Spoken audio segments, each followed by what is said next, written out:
नमस्कार, मैं हूं आपके साथ इस्तेक अहमद और आप देख रहे हैं आर्य न्यूज़। स्वागत है आपका बिहार के खास बुलेटिन में। बिहार में जांच से कोरोना का नया मामला घट बढ़ रहा है। 24 घंटे में कोरोना की जांच 1,62,000 से घटकर 1,21,000 कर दी गई। इससे संक्रमण के नए मामले 81 से सीधा 59 पर आ गए और नए मामले कम होने से एक्टिव मामलों में भी कमी आई है। कोरोना की दूसरी लहर में पहली बार ऐसा हुआ है जब एक्टिव मामलों का आंकड़ा 500 के नीचे आया है। वहीं 26 जुलाई को बिहार में 1,21,289 लोगों की जांच कराई गई है, जिसमें 59 लोगों में कोरोना संक्रमण की पुष्टि हुई और इसमें एक दिन पहले 25 जुलाई को 1,62,272 लोगों की जांच कराई गई थी, जिसमें 81 संक्रमित लोग पाए गए थे। ऐसा ही जब भी जांच कम होती है तो संक्रमण के मामले कम हो जाते हैं।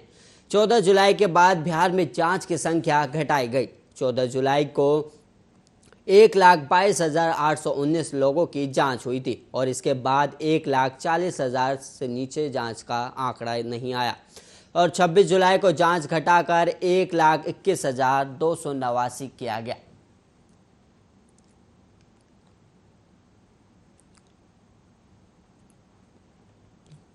और वहीं बिहार विधानसभा के मानसून सत्र के दूसरे दिन मंगलवार को पूरे विपक्ष ने सदन का बॉयकॉट कर दिया। सभी विपक्षी दलों ने विधायकों ने सदन से बाहर निकलकर सरकार के खिलाफ हंगामा किया।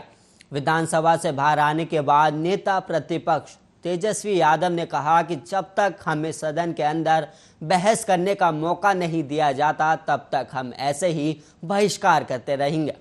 तेजस्वी यादव ने कहा कि महागठबंधन के सभी विधायक कल से विधानसभा की कार्रवाई में भाग नहीं लेंगे। विधानमंडल बाहरी परिसर में आएंगे लेकिन सदन में नहीं जाएंगे। और उन्होंने आगे कहा कि जनजातीय जनगणना पर सदन की कमेटी बने और प्रधानमंत्री सदन की कमेटी से मुलाकात करें और वहीं जनजातीय जनगणना की वकालत करें और अगर कमेटी नहीं बनेगी तो राज्य सरकार को अपने खर्चे से जनगणना करानी चाहिए। तेजस्वी यादव ने आगे कहा कि पूरे सदन का विपक्ष ने बॉयकॉट करने का निर्णय लिया है। बिहार विधानसभा के अंदर कार्रवाई में भाग नहीं लेंगे और सभी अधिकारियों की संपत्ति की जांच कराई जाए। और वहीं अन्य विधायकों ने भी इस बात से सहमति जताई है। और इस दौरान तेजस्वी यादव ने कहा कि परिसर आना और सदन में जाना दोनों में काफ़ी अंतर है।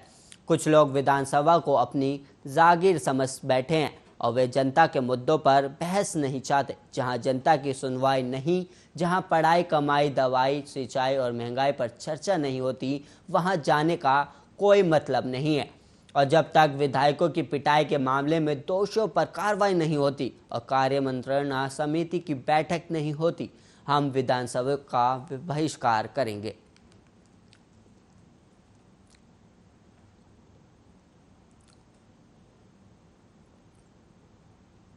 और वहीं बिहार विधानमंडल का मानसून सत्र शुरू हो चुका है। मंगलवार को सत्र के दूसरे दिन भी महागठबंधन के कई विधायक हेलमेट पहनकर पहुंचे और विधायकों ने कहा कि पुलिसकर्मियों से डर है कि किसी भी समय उनकी पिटाई न कर दी जाए, इसलिए वो हेलमेट लगाकर आए। और इस दौरान आरजेडी के विधायकों ने पंपलेट लेकर सरकार के खिलाफ नारेबाजी भी की और कहा कि केंद्र और राज्य सरकार बेरोजगारी जैसे मुद्दों पर चुप है और तमाशा देख रही है। सत्र के दूसरे दिन आरजेडी बिहार में अपराध, कोरोना महामारी, भ्रष्टाचार, अस्पताल, बेरोजगारी, शिक्षा, बाढ़ और महंगाई आदि मुख्य मुद्दों पर सरकार को घेरा। और खुद आरजेडी के विधायक और बिहार के पूर्व स्वास्थ्य मंत्री तेज प्रताप यादव ने फेसबुक लाइव आकर सोमवार को ये बात कही थी कि तेज प्रताप ने कहा था कि उनके छोटे भाई जब विरोध में बोलने के लिए खड़े होते हैं तो उन्हें बोलने नहीं दिया जाता, लेकिन हम लोग चुप रहने वाले नहीं हैं। और वहीं आपको बता दें कि मानसून सत्र के पहले दिन सोमवार को बिहार विधानमंडल के बाहर विपक्ष ने विधायकों ने काला मास्क पहनकर विरोध जताया था और सरकार के खिलाफ नारेबाजी भी की थी। और वहीं आरजेडी के विधायक सतीश दास हेलमेट पहनकर पहुंचे थे और कई और विधायक भी हेलमेट में दिखे और हाथ में फर्स्ट एड बॉक्स भी दिखा था। और वहीं आपको बता दें कि बीते सोमवार से बिहार विधानमंडल में 5 दिनों के सत्र की शुरुआत हुई है और निश्चित तौर पर यह 5 दिन हंगामेदार रहेगा, जो कि आज दूसरा दिन भी हंगामेदार रहा, जब विपक्षों ने सदन का बॉयकॉट कर दिया और सत्र के पहले दिन इस बात पर भी फोकस था कि विधानसभा में विधायकों के साथ की गई मारपीट के मामले में केवल 2 लोगों पर ही कार्रवाई क्यों की गई। इसके अलावा पेट्रोल डीजल की बढ़ती कीमतें, जातिगत जनगणना आदि मुद्दे विशेष तौर पर थे।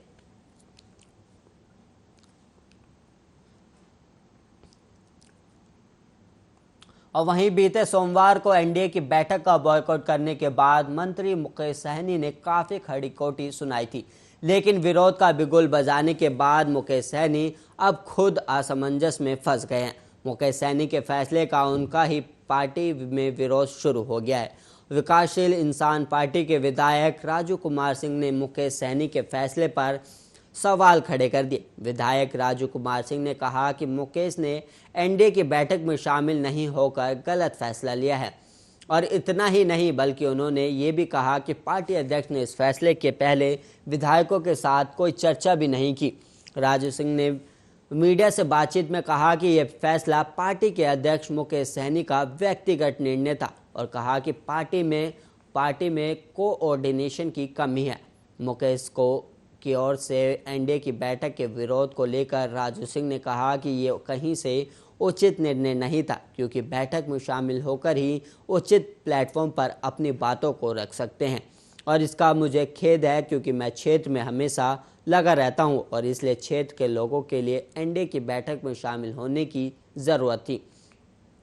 और उन्होंने आगे कहा कि उन्हें एनडीए से कोई समस्या नहीं है। और वहीं आपको बता दें कि सोमवार को पशुपालन एवं मत्स्य मंत्री और वीआईपी के राष्ट्रीय अध्यक्ष मुकेश सहनी ने एनडीए की बैठक का बहिष्कार कर दिया था।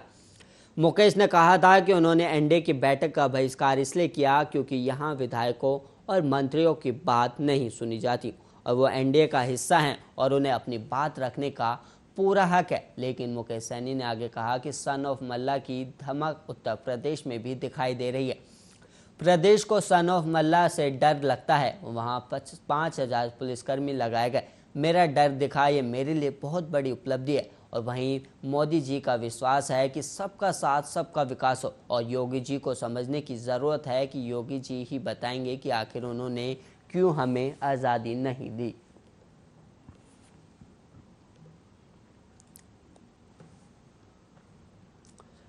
वहीं बिहार में सियासी पारा लगातार बढ़ता जा रहा है। इस बीच आरजेडी के विधायक भाई वीरेंद्र के बयान से राज्य में सियासी हलचल बढ़ गई है। उन्होंने अपने बयान में दावा किया है कि अगले 15 अगस्त को नेता प्रतिपक्ष तेजस्वी यादव ही गांधी मैदान में झंडा फहराएंगे और उन्होंने आगे कहा कि एनडीए में खेला शुरू हो गया है। विधानमंडल के मानसून सत्र के दौरान भाई वीरेंद्र के इस दावे के बाद बिहार में एक और नए संग्राम के संकेत मिलने लगे हैं, जिसके बाद सबकी निगाहें एक बार फिर से एनडीए गठबंधन पर टिक गई हैं। विकासशील पार्टी इंसान पार्टी सुप्रीमो मुकेश सहनी ने खुलकर एनडीए में अपना विरोध जताया और वो सहनी अपने विधायकों के साथ पहले एनडीए विधानमंडल दल की बैठक में भी शामिल नहीं हुए थे और इसके बाद मीडिया से बात करते हुए उन्होंने कहा था कि उस बैठक में जाने का क्या फ़ायदा जहां आपकी सुनी ना जाए। इसके अलावा उन्होंने ये भी कहा था कि उनके और जीतन राम मांझी के लिए अब सोचने का समय है, जिसके बाद वो जीतन राम मांझी से मिलने के लिए उनके आवास पर भी गए थे। बैठक का बहिष्कार करने के बाद वो अपने ही पार्टी के निशाने पर आ गए। बीजेपी सांसद अजय निषाद ने कहा कि सहनी के जाने से गठबंधन पर कोई भी असर नहीं पड़ेगा। वीआईपी के विधायक डॉक्टर राजू सिंह ने मुकेश सहनी के बैठक में न शामिल होने के फैसले को व्यक्तिगत बताया और इसके अलावा उन्होंने इस फैसले को गलत भी कहा है।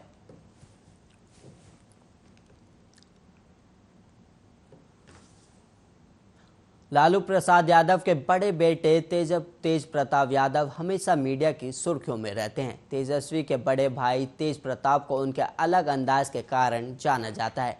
कभी उन्हें बिहार दौरे के दौरान मिठाई की दुकान पर जलेबियां बनाते हुए देखा गया तो कभी भगवान श्री कृष्ण का रूप धरकर बांसुरी बजाते हुए। तेज प्रताप ने अब सोशल मीडिया पर सक्रियता बढ़ाई है। उन्होंने अपना नया फेसबुक पेज बनवाया और ख़ास बात यह है कि इस पेज को सेकंड लालू तेज प्रताप यादव नाम दिया गया और इस पेज के जरिए लालू के लाल ने अपनी सियासी सक्रियता बढ़ा दी है।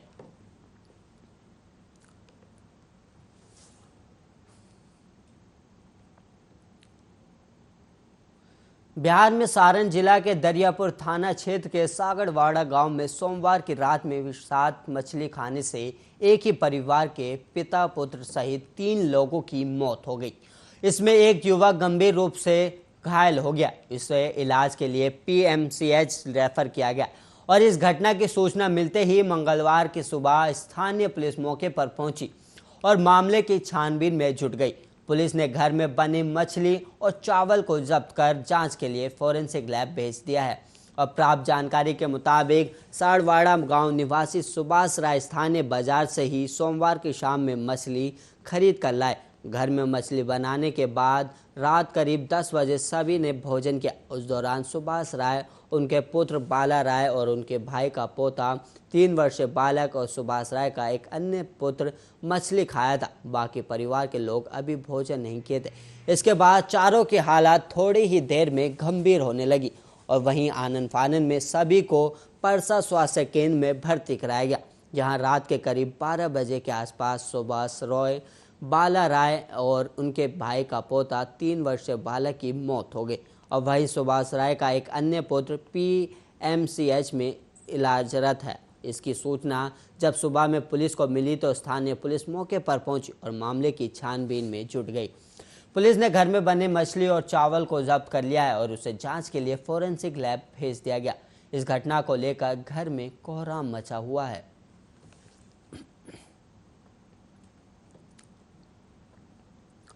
बिहार के भोजपुर में एक प्रॉपर्टी डीलर की लाठी डंडे से पीट कर निर्मम हत्या कर दी गई और वहीं बताया जा रहा है कि आरोपियों ने उसका दाहिना कान काट भी दिया था।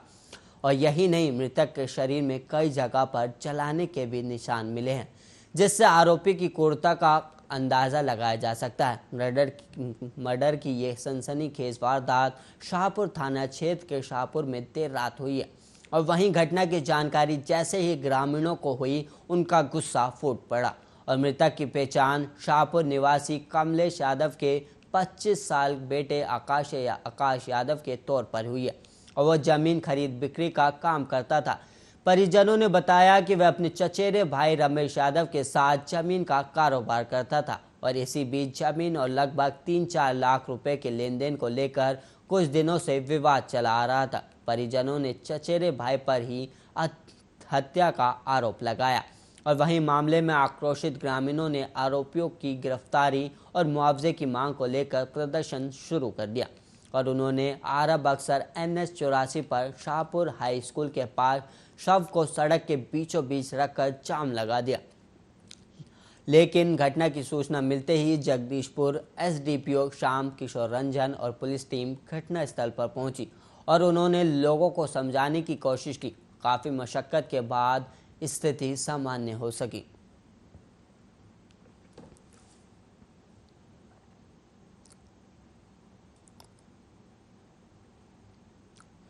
जादवपुर थाने के विशुनपुर गांव से अगवा किसान की हत्या कर दी गई। 11 दिनों के बाद जाकर उसके शव को विशंभरपुर थाने के मटिहानिया गांव में खंडक नदी के किनारे से बरामद किया गया है। पुलिस ने हत्या के बाद नदी में शव फेंके जाने की आशंका जताई है। फिलहाल इस मामले में एक नामजद आरोपी शिव बैठा जेल में है और सोमवार की सुबह पुलिस ने शव को बरामद करने के बाद सदर अस्पताल में उसका पोस्टमार्टम कराया। उसके बाद परिजनों को देह संस्कार के लिए सौंप दिया गया। परिजनों के अनुसार मृतक डोमा मुसर की निर्मम तरीके से हत्या की गई है। जिस हाथ में गोदन था उस हाथ को अपराधियों ने काट दिया था ताकि शव मिलने के बाद भी मृतक की पहचान न हो सके।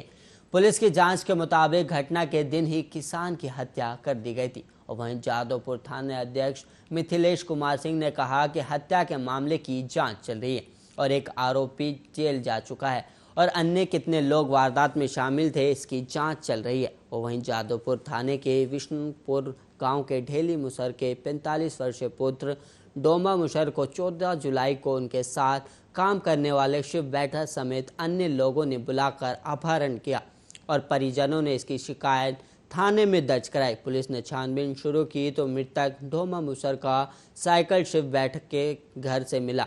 इस मामले में शिव बैठा को पुलिस ने गिरफ्तार भी किया और पूछताछ के दौरान बार बार शिव बैठा बयान बदल रहा था। पुलिस ने पूछताछ के बाद जेल भेज दिया। इस बीच रविवार की देर शाम नदी के किनारे उसका शव मिला। और वहीं डोमा मुसर का परिवार बेहद गरीब है। इकलौता खेत में मजदूरी कर कमाने वाला परिवार का सदस्य था।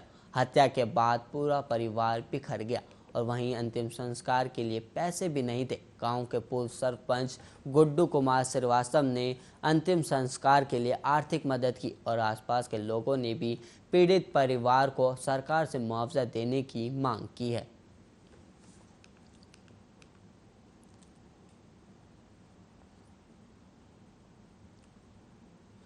बिहार के भोजपुर जिले में पत्नी का न्यू वीडियो बनाकर सोशल मीडिया पर वायरल किए जाने का एक सनसनीखेज मामला सामने आया है। पुलिस ने इस मामले में कार्रवाई कर आरोपी पति को गिरफ्तार भी कर लिया।